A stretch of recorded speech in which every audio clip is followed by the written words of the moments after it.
Holy City Center Radio is episode 343, and I am your host, Christian Sanger. Today is Wednesday, February 19th, 2025.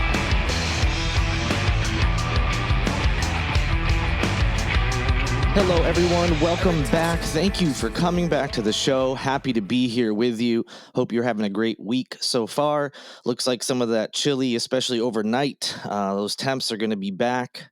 And warming shelters will be open throughout the area. If you know anyone who needs to go to one, you can see the list on my site, holycitycenter.com, of course. So stay warm out there. Think about pets as well. Make sure they're coming in at night, or making sure, again, if you know people who may not be aware for whatever reason that their pet should be inside, don't fret. Go ahead and just, you can let them know at least once. Make sure we got all the good doggies inside and nice and warm with the folks. Nothing frustrates me more. Well, exaggerating, obviously, but this cold weather and hearing about poor animals left outside in it, just really boils my blood, as I'm sure it does to you as well. But enough about that topic that I'm rambling about. We've got some news to get into. Not much else going on outside of the stories I'm about to talk about. Personal life been a little quiet again. I had a fun concert not too long ago. The Super Bowl was kind of a nice break as well. But been just hanging out, laying low, getting work done, and also procrastinating plenty. Don't worry. I'm definitely, taking time away from work to relax. So unfortunately, nothing fun to report, but hopefully that will change in the future with some upcoming events that I'm hoping to get to and things going on in town, especially as the weather gets warmer, just more events and more things to do.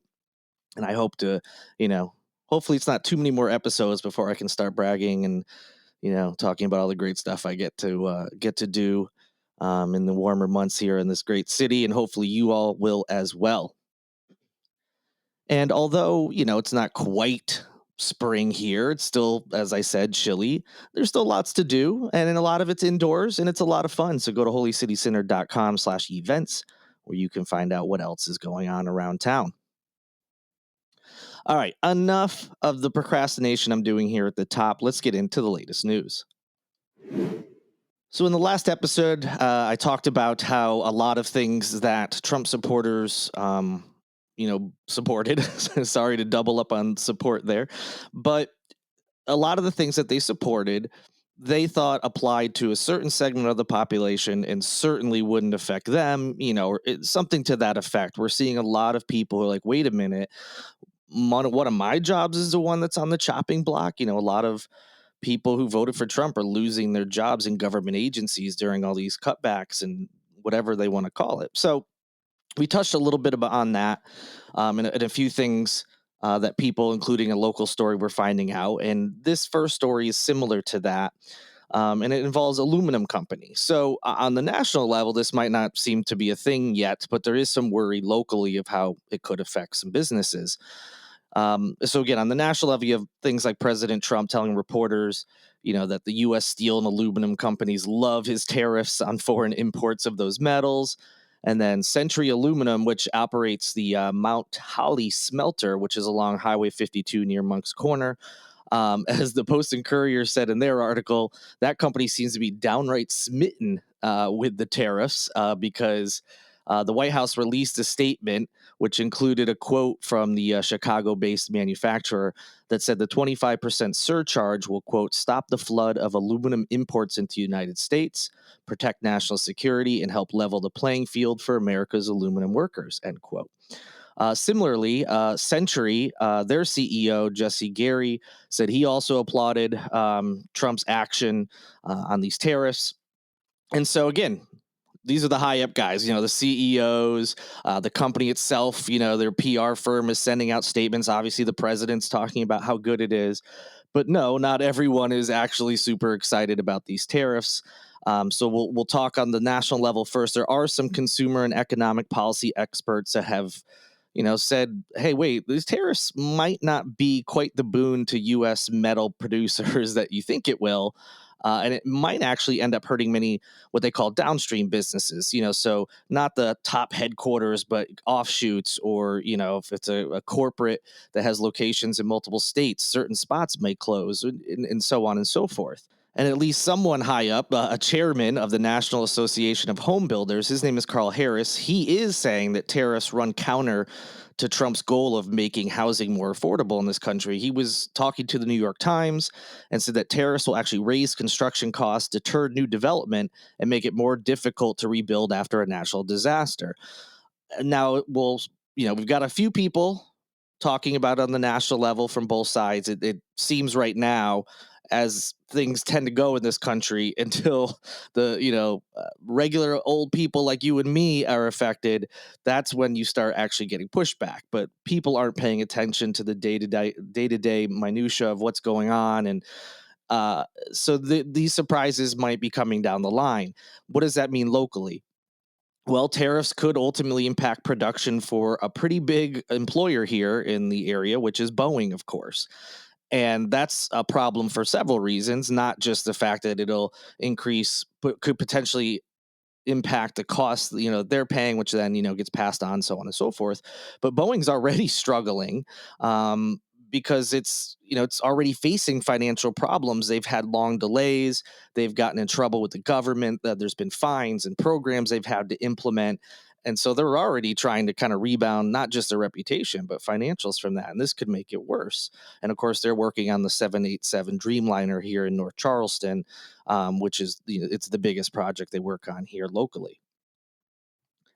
In addition to that, BMW, which is located in Greer, they also could be looking at higher costs because of these metal tariffs.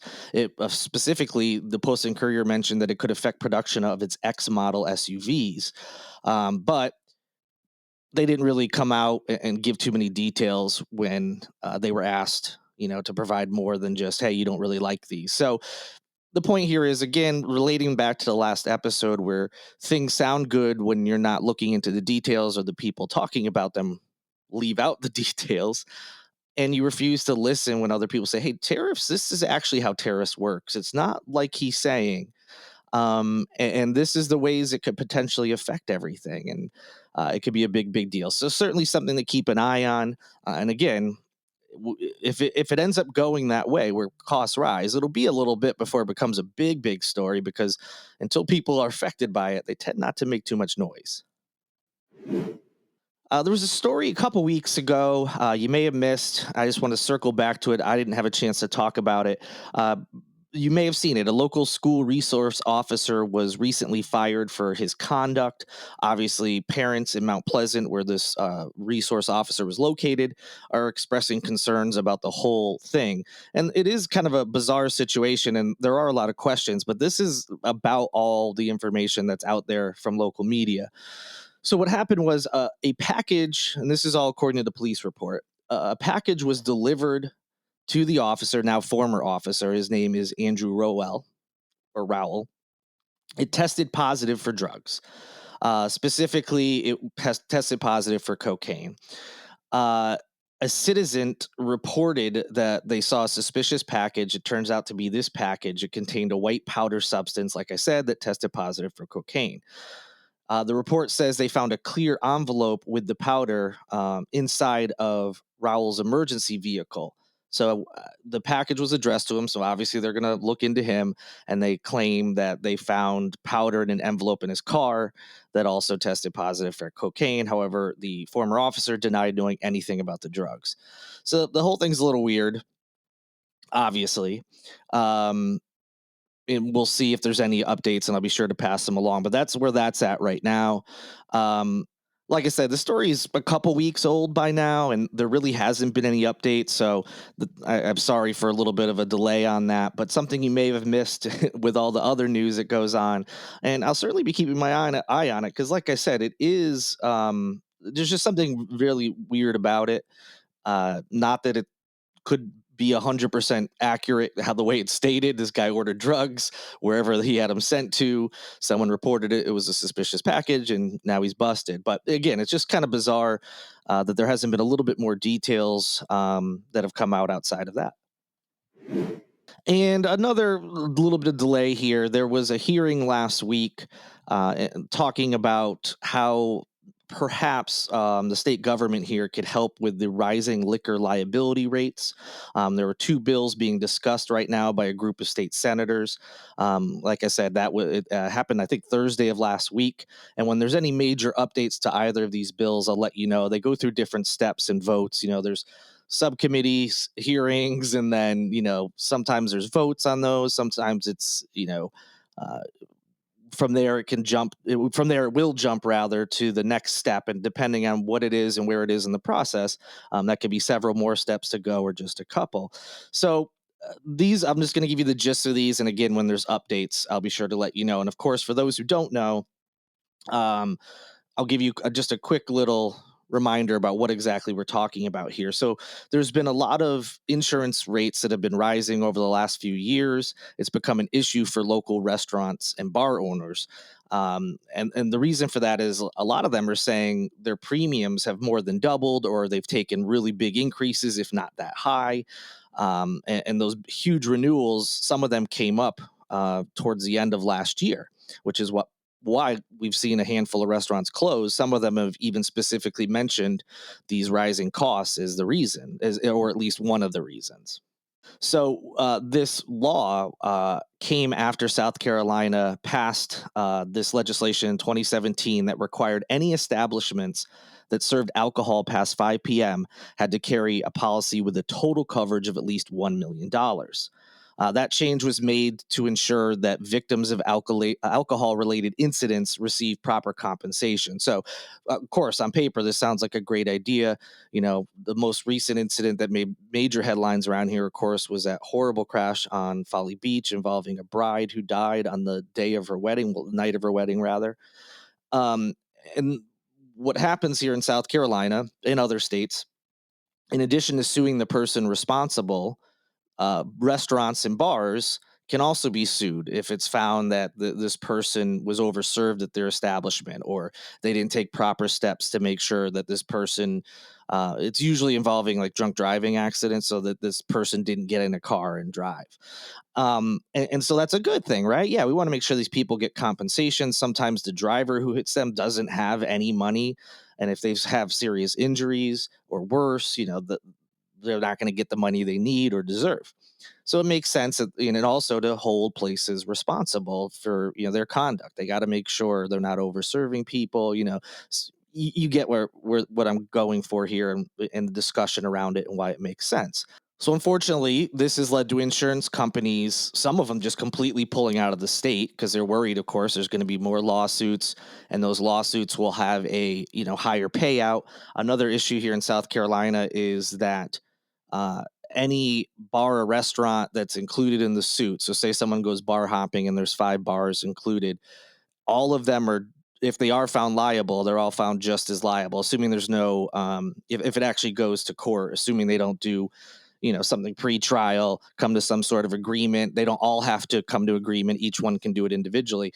But say they all go to court, uh, all of them, if they are found liable, they all owe an equal amount. And now that would mean if someone walked into a bar, had a single drink, also had 3 waters, and hung out for 2 hours or whatever, just chit chatting with a friend, but had a single beer, and then walks out the door and goes immediately next door to another bar, and the bartender sees that. So the bartender, this is like the crazy scenario, of course, where it's clear this person, when they left that establishment, they were not inebriated, and the person at the bar saw that they went right next door to another bar.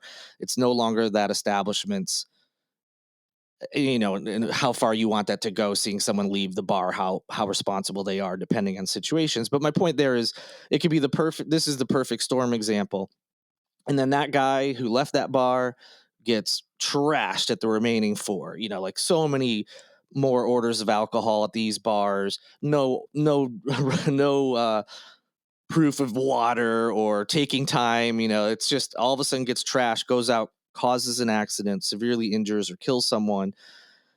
I know it sounds ridiculous, but that's the way the law works. All of those bars could be found just as at fault, no matter how egregious one of them may have been. So that's the other issue here. So insurance companies hear that, see that, and they think, well, it's more likely if we're in this state, we're going to have these huge payouts. So some just completely left, and then others up their rates because, again, with less options, say there's only three insurance companies that will handle this in the state now instead of, say, 10.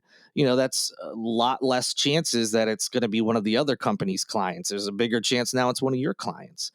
And so it makes sense, of course, and as terrible as it is to say, well, this somewhat side with the insurance companies, like I get where their thought process is. So that's the huge issue that we're dealing with right now. These gigantic premiums, and it's just, again, causing some restaurants to at least partially have part of the reasons they close is because of that. So one of the bills that they're starting to discuss is S184, which would change South Carolina's dram shop liability laws and how the basis of liability is determined. So that's going back to what I was talking about with, if they're found to be liable, they're all equally as liable. So this, we're talking about the liability portion of it. State Senator Ed Sutton, a Democrat who represents parts of downtown Charleston, West Ashley, and James Island, is one of the sponsors of the bill. He said the legislation is modeled after the state of Alabama's Dram Shop Act. And he said in the Alabama case that the bill was successful in lowering the insurance premiums. So hoping that, hey, this is a tried and true method in a state that's relatively close to us. Hopefully that will have the same effect and it'll lower those rates. There's another bill that they were going to discuss, S244, and Sutton thought that would have a little bit more controversy because the bill would involve tort reform.